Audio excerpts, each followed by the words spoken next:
Hoy le quería comentar una investigación que hizo César Hildebrand en 1990, cuando Alberto Fujimori era candidato a la presidencia.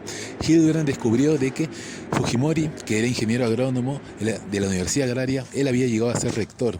Y como rector había hecho una gestión muy corrupta. Se denunció que en la Universidad Agraria hubo un desfalco de 7 millones de dólares. Es decir, Fujimori ya era corrupto antes de ser presidente. Y uno de los pocos que denunció eso fue César Hildebrand. Por eso César Hildebrand se da el lujo de decir de que él siempre fue antifujimorista, de que él sabía que Fujimori era ladrón antes de llegar a ser presidente. Esto demuestra que la familia de Keiko Fujimori siempre estuvo vinculada a la corrupción.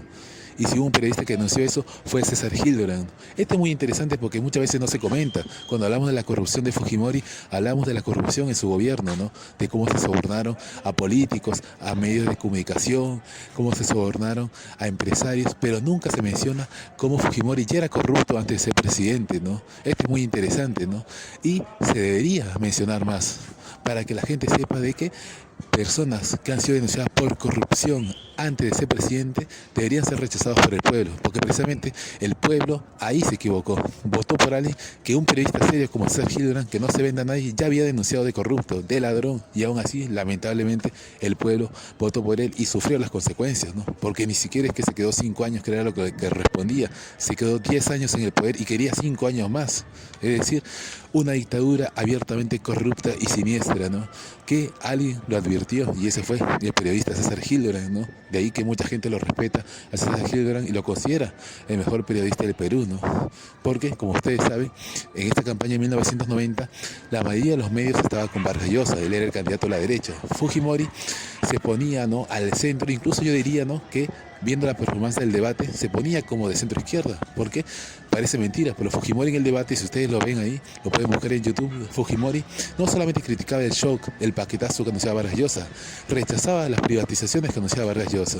Es decir, tenía un discurso parecido, ¿no?, al de Verónica Mendoza, solo que no se venía de izquierda. Por eso digo que en su presentación era como de centro izquierda. Claro que obviamente él ocultaba de que en el fondo iba a gobernar para los poderosos, ¿no? Y lo demostró cuando llegó al poder.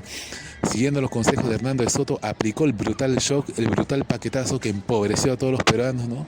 Para aquellos que les gusta decir, ¿no?, de que el programa de Perú Libre genera hambre, como Rosa María Palacios, bueno, Fujimori, ¿no?